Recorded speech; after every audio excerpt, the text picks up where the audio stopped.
루서스에서 자식을 둘 낳습니다. 그 자식 하나가 아이안입니다. 아이안. 정말 많이 쓰이는 단어죠. 무슨 뭐 원자가 할 때도 뭐 이온이 어떻고 아이안, 그죠? 그 다음에 아키어스, 그죠? 이렇게 두 자식을 낳습니다. 그러면 주서스의 앞에 우리가 도러스, 그죠? 그 다음에 이얼러스 이렇게 했는데, 이렇게 해서 네 개의 민족이 생기는 겁니다. 도리안하고 도리안스, 그 다음에 아이오니안스, 그죠? 이오니아인들하고, 그 다음에 어키안스, 그죠? 그 다음에 이올리안스. 이렇게 네 민족이 생기는 거예요. 그래서 요 민족이 어쨌든 싸우더라도 우리는 결국은 누구의 자식들이다? 헬렌의 자식들이다. 이렇게 말하는 것이 바로 헬레니즘이 되는 겁니다.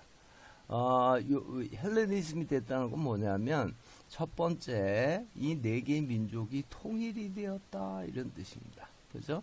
하나의 문화를 갖게 되었다. 언제 통일을 시킨 왕이 누구냐면 알렉산더입니다.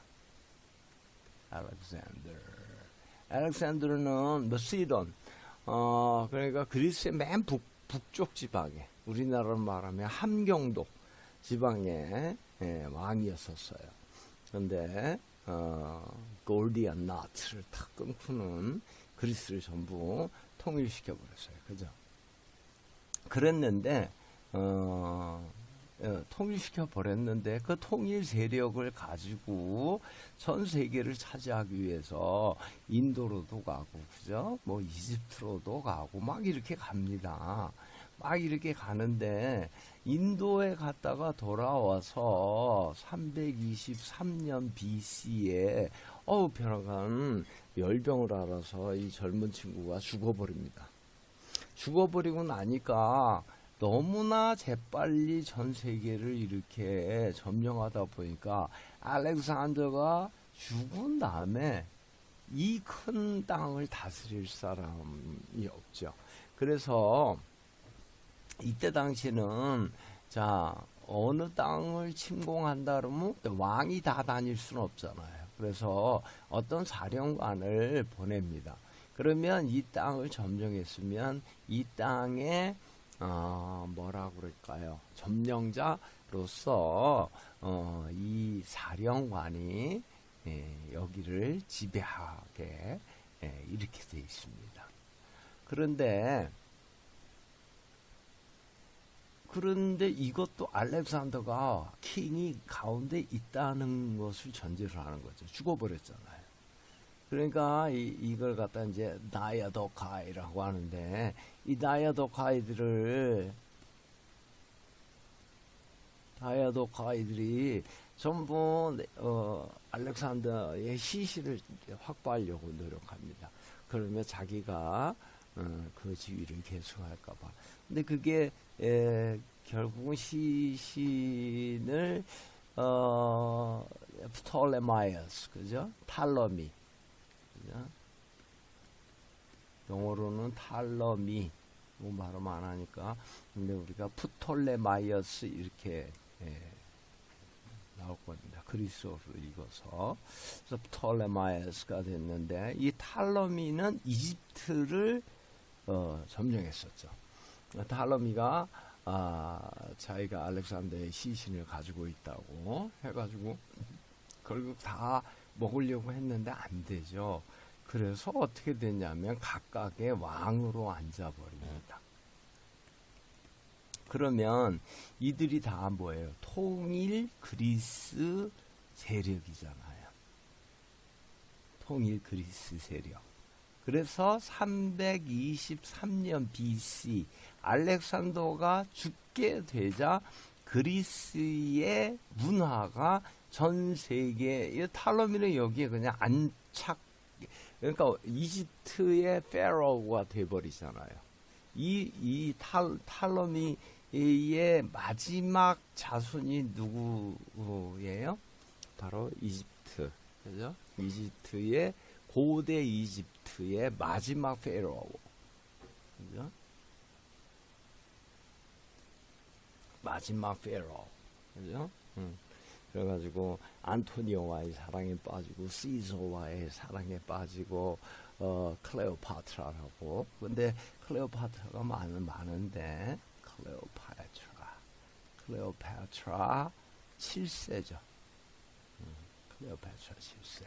이 클레오파트라 7세가 누구냐면 라스트 페로입니다. 그래서 고대 이집트의 고대 문명이 끝나는데 그러면 또 악티움 시페어, 그죠? 악티움 해전 아시죠? BC 30년 해서 결국 옥토퍼스가 아니죠. 아우구스투스가 아우구스투스가 결국 이기고 아우구스투스라는 이름을 받기 전까지 옥타비아누스였으니까 잠깐 헷갈렸네요. 그렇게 해가지고 클레오파트라가 마지막으로 그렇게 해서 죽고 이게 이제 로마가 되지만은 그 이전까지 그 에인션트 이집트의 마지막 왕조가 탈러미 왕조입니다. 프톨레마이어스 왕조입니다. 이 프톨레마이어스가 누구냐면 BC 323년에 알렉산더 죽었을 때 이집트를 점령한 알렉산더의 부장 다이아도카이 중에 한 명입니다. 이렇게 되는 거예요. 그러니까 전부 실제로는 이집트가 됐든 인도가 됐든 뭐가 됐든 다 뭐예요? 바로 그리스 문화가 중심이 되게 되는 거예요. 이때 그리스의 클래시시즘이 왔을 때, 즉 고선주의가 왔을 때, 그때 이 남자, 여자의 이 스태츄들이 있으면 웃는 웃음들이 있죠. 싹, 그죠? 웃는 웃음들이, 이 웃음이 지금도 우리나라 절에 가면 부처님들이 웃는 웃음입니다. 그래서 요게 바로 인도를 통해서 인도에 오고 인도에서 중국으로 한국으로 이렇게 온 거죠. 그래서 요게 인도 지방이 어디냐면 간다라입니다. 그래서 간다라라 그러는 것은 그리스 문명의 영향을 받은 인도 문명입니다. 요것에 영향을 받아서 중국, 한국까지 내려와서 우리가 지금 이 당시에 그리스 문명의 영향으로 지금 우리 부처님들이 아주 예쁜 미소를 짓고 계신데 그 영향이 여기까지 이렇게 온 겁니다. 그래서 이것을 뭐라 그러냐면 헬레니즘이라고 하는 겁니다. 그러니까 결국 헬레니즘이라는 것은 그리스가 통일된 다음에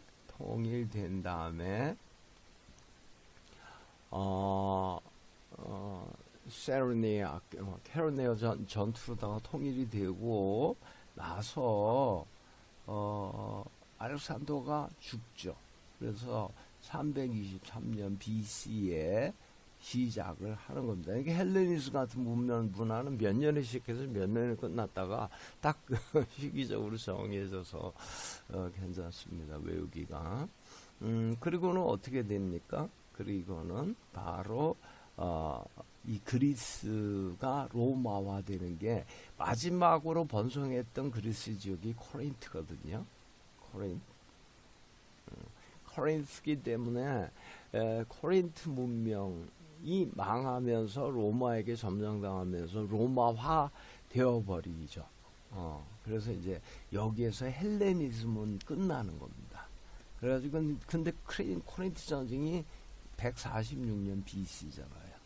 그래서 헬레니즘은 323년 BC에서 146년 BC 이렇게 요렇게 있고 그 다음에 이제 로마가 롬이 되는 거죠. 그죠?